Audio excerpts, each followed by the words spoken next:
I'll call to order the Zoning Board of Adjustment meeting of June 23rd, 2021. The Zoning Board of Adjustment is a quasi-judicial board created by the City of Ames. The board's purpose is to decide on applications for home occupation permits, special use permits, exceptions, and variances to the zoning ordinance, applications for conditional use permits in the floodplain, requests for reasonable accommodation because of a handicap, and appeals of the decisions of the zoning enforcement officer. As a board of the city, we welcome all testimony. We make our decisions based on the facts and evidence as allowed under city code and presented in open meeting. Testimony before the board must be given under oath or affirmation. If the proceedings become lengthy, we may ask that testimony be focused on new facts or evidence not already presented. We ask that you come to the microphone if you wish to speak so that your testimony will be audible and may be recorded. Before speaking, please complete an orange information card, which are on the table in the hallway, and hand it to our recording secretary. When you are testifying, please address your remarks to the board. We ask that the proceedings be orderly. The Zoning Board of Adjustment is an independent volunteer board of citizens. We are not part of the city administration. We are served in our efforts by Vicki Fielmeyer, Assistant City Attorney, Eloise Salstrom, City Planner, and Renee Hall, Recording Secretary. The order of proceedings for each application will be as follows. First, an oral statement summarizing the issues and procedural steps will be presented by the staff. Second, testimony and evidence will be presented by the applicant. Third, testimony may be heard from any members of the audience who wish to speak in support of or opposition to the appeal. Next, the board will give the applicant and city staff an opportunity to present concluding summaries and arguments. And finally, the board will discuss the issues and evidence and come to a decision. First item on the agenda this evening is approval of the minutes of June 29th, 2021. Are there changes, additions? Hearing none, have a motion to approve. I move that we approve the minutes of June 29th or June 9th meeting, 2021. A second. Great. We can have a voice vote for that. So all those in favor, say aye. Aye. Opposed, same sign. Okay. The next item on the agenda is a public hearing on an application for special use permit to allow expansion of a religious institution use in the highway-oriented commercial zoning district for the property at 3329 Lincoln Way, Ames. Eloise. Good evening. So this is a unusual site. It's not unusual for church uses, but any expansion or use of a property within the highway-oriented commercial zoning district does have to have a special use permit.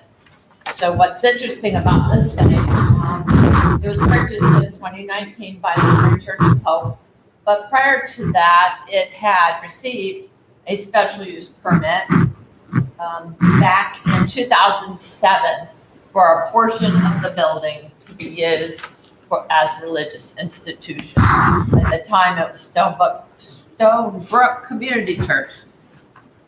And that was granted. There were some limitations on the use. But so then Lutheran Church of Hope, when they purchased the property, initially the laundromat that was within the facility had a lease that then subsequently expired. So the desire for Hope Lutheran Church of Hope is to expand into their full facility, which they own the property, they own the site and the building. And so they would like to make full use of that building as religious institution use. So the entire building is approximately 6,500 square feet, according to the property assessor. So when we see property that's non-conforming, which this is, that happens all the time with older properties, that they don't align with the current zoning, which has changed over the years. So it's considered a non-conforming site and building, and it's permitted to be reused as such with the pre-existing nonconformities, as long as there's no increase in the nonconformity and with the expectation of improving the site as it can be approved to bring it closer into compliance with the zoning ordinance. And so that's the case. That's the situation for this case. So one of the things we began to look at initially was the parking arrangement, because at one time this building had 3 uses. It had a cafe, a laundromat, and a space for worship. And when it was first granted a special use permit back in 2007, it actually was required to have a joint use parking agreement to have additional parking to allow for all of those uses within this building. And the terms of the joint use parking agreement was for Friday night worship services, which was a peak use that aligned with the St. Andrew's Lutheran Church, who was sharing parking with them. But Lutheran Church of Hope was hoping and wanting to get all of their parking within the site to be able to comply with code. So the way our code reads is that parking, so we wanted to make sure that the site would support the use with required on-site parking, or if not, then to find an agreement that would work for shared parking. But the way our code determines how much parking is required for a religious institution is it's based on the worship area, not on the entire building, with the idea that that the entire building is not being used concurrently. And that's the case here, where they would have a worship area that would have as many as maybe 60 people, and then they break up into smaller groups and use the rest of the space within the building. So the proposed worship area is 2,201 square feet. The applicant is proposing to enclose a 300 square foot storage space as a storage room that's in the mezzanine. That is in order to be able to have the right amount of parking. So a worship area of 2,201 square feet requires 37 parking spaces. Access to the site would be from 2 driveways from Colorado Avenue, as well as an alley along the western property line, with one-way circulation across the front of the building area, parallel to Lincoln Way. Additionally, the zoning ordinance includes several opportunities for reducing the total number of required parking spaces by allowing an applicant to provide bicycle parking that meets certain standards and removal of payment to provide enhanced landscaping. So what's interesting is the Lincoln Way corridor plan, which was a study that the city had several years back, identified this area as a focus area. And one of the recommendations was to try to have more enhanced landscaping when a site's redeveloped, because right now there's just so much pavement there. And part of the reason there's so much pavement too is because a few years back, Lincoln Way had an expansion project that the city undertook, and they actually ended up needing some of the property from sites on the north and possibly on the south. But they ended up 7.5 feet of this property was conveyed for the Lincoln Way project. And before that time, there had been some landscaping between the sidewalk and the property when the property had more depth. So that really limits the depth of the property because it's been reduced. And there's only so many ways you can configure parking. But the 37 initially required parking spaces has been reduced to be 31 spaces because of these allowances that are allowed within the zoning ordinance to reduce the required parking. So that is in fact how many spaces are shown on the site plan. It's 31 parking spaces. That would include 2 accessible parking spaces, 23 full-size parking spaces, and 6 compact spaces. And the 6 compact spaces are allowed, you are allowed to have up to 20% of the required parking to be compact parking spaces. Additionally, they are including a truck space that if it wasn't a truck parking space, it would allow 2 more parking spaces. But they have a truck that's needed to be on the site.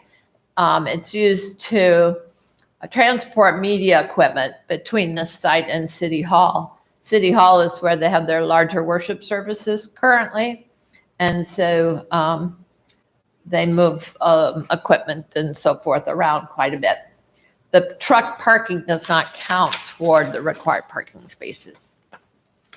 The site is located between 2 bus stops. It's on an active bus route corridor. And so users of the site, many who are younger people, will have the opportunity to arrive by car, bus, bike, or foot, as all of these forms of transportation are supported. So some of the things that have been required with the site, in addition to providing bicycle parking and enhanced landscaping where they could, is we required a public access way from the public sidewalk to the front door of the building. And that's required for all commercial properties currently. But of course, since this was a non-conforming property, it didn't have it.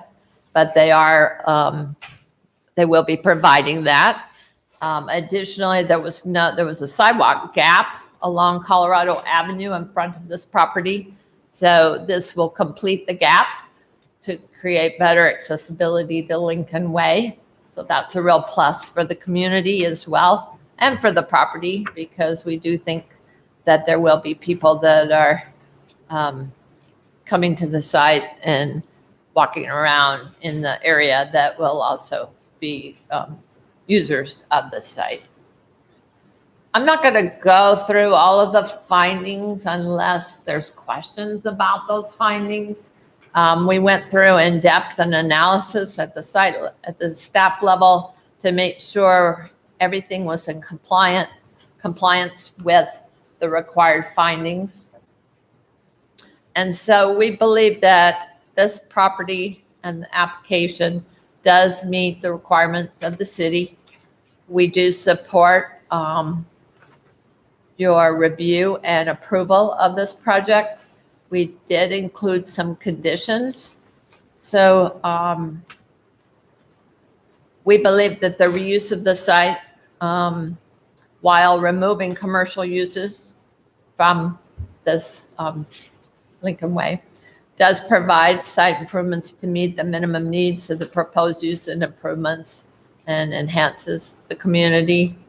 And it does not remove the commercial use in such a way that it could not later be restored if the church wanted to sell the property and another commercial use to come in. That the commercial use would be better, having the sidewalk access and so forth. Some of these site features would actually help them and their compliance. So due to the accessibility of the site via multiple modes of transportation, staff believes the reduced vehicle parking for this non-commercial use of the site is workable. And with the proposed site improvements to serve the proposed non-commercial use, the site would still be able to be reused for commercial use. And we believe that the expansion of the religious use at 3329 Lincoln Way is consistent with the general and specific commercial standards required for granting a special use permit. The conditions that are included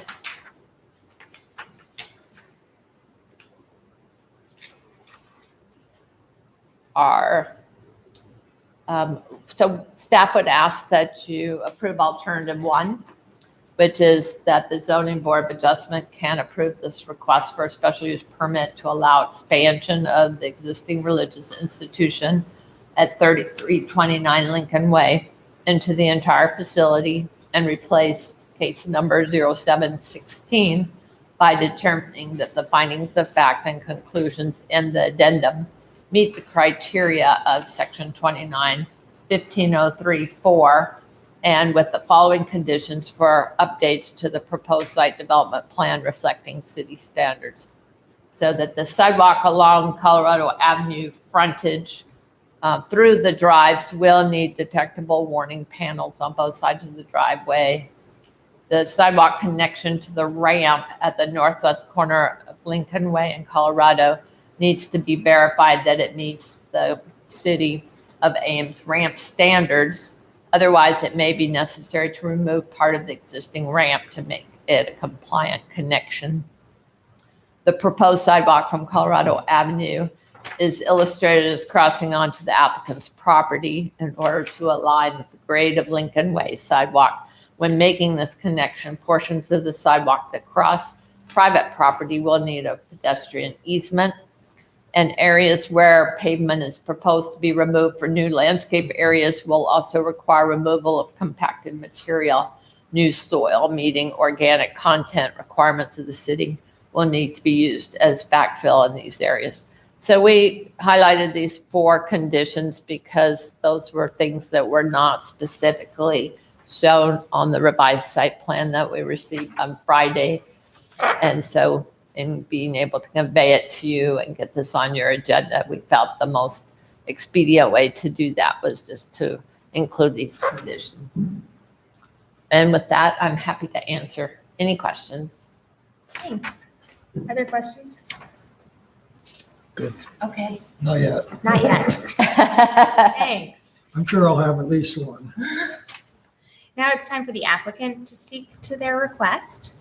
Can you come up to the podium? Name and address, please. So I'm Rick Stessman, Lutheran Church of Hope. What's your address? 925 Jordan Creek Parkway. Okay, and do you swear to tell the truth? I do. Thank you. And so we agree with everything as far as the improvements that need done. I think we're going to make the building look a lot better by making it all up to date with what we have on the front already and updating all of that. It'll make it safer because we're going to put sprinkler and fire alarm throughout the building where it only had it in our portion of it prior. So we're going to make great improvements to the place that'll make it better for Ames and everybody that visits it. So we have no complaints over anything that has been made mandatory, like the sidewalk from the front door through the curbing of the Lincoln Way improvements and all that. So we're good with everything.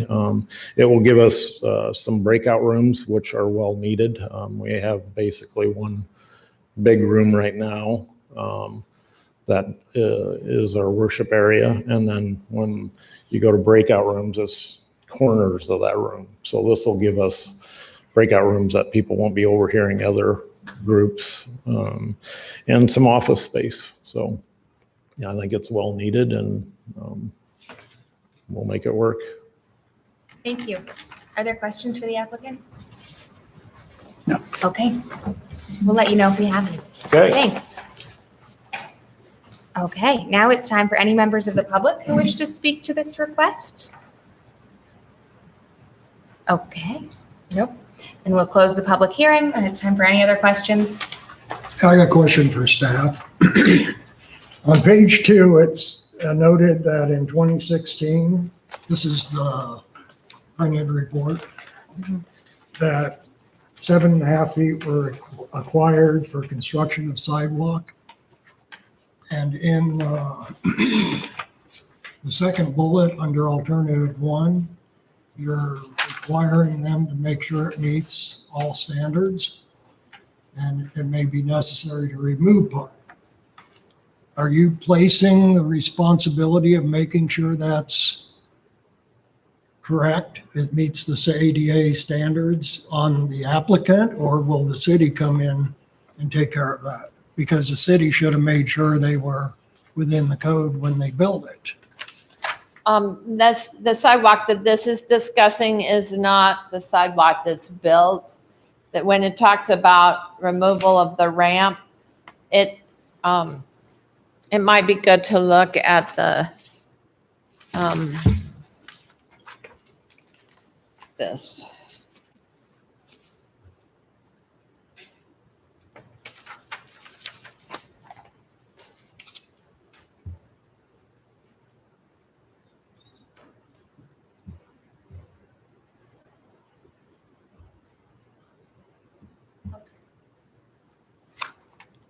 So, this is Colorado Avenue, this is Lincoln Way. This is the sidewalk along Colorado Avenue that would be in a new sidewalk. When they submitted the plans, they showed it cutting across the corner of their property in order to meet the current Lincoln Way sidewalk at this point. It's my understanding they did that because this is part of a ramp going down to the corner. And that's all fine, but our traffic engineer said we needed to make sure that there's just some details not shown on that, indicating the ramp percentage and so forth. So we just need to make sure that it's ADA compliant through there, and that if they do tie in here, we're gonna need an easement for that part of the sidewalk that crosses their property. If they were to come in straight here and connect in, they may have to rebuild part of this existing ramp. So that's what's being described in the staff report.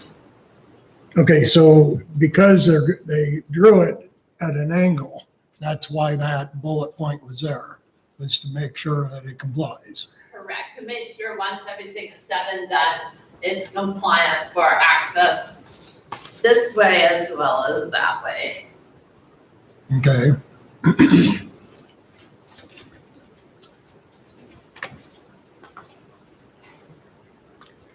Other questions?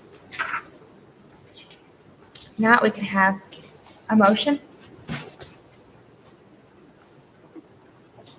I'd move alternative number 1. I'll second it. Okay, motion by Bowers, second by Amar. Any discussion? Okay, have a roll call vote. Oh, you've got a second? Okay. Aye. Aye. Aye. Aye. Aye. Okay, the motion is declared approved. Any person desiring to appeal this decision to a court of record may do so within 30 days after the filing of this decision. There are no other agenda items, so motion to adjourn. So moved. All those in favor say aye. Aye. Opposed, same sign. We are adjourned. Thank you.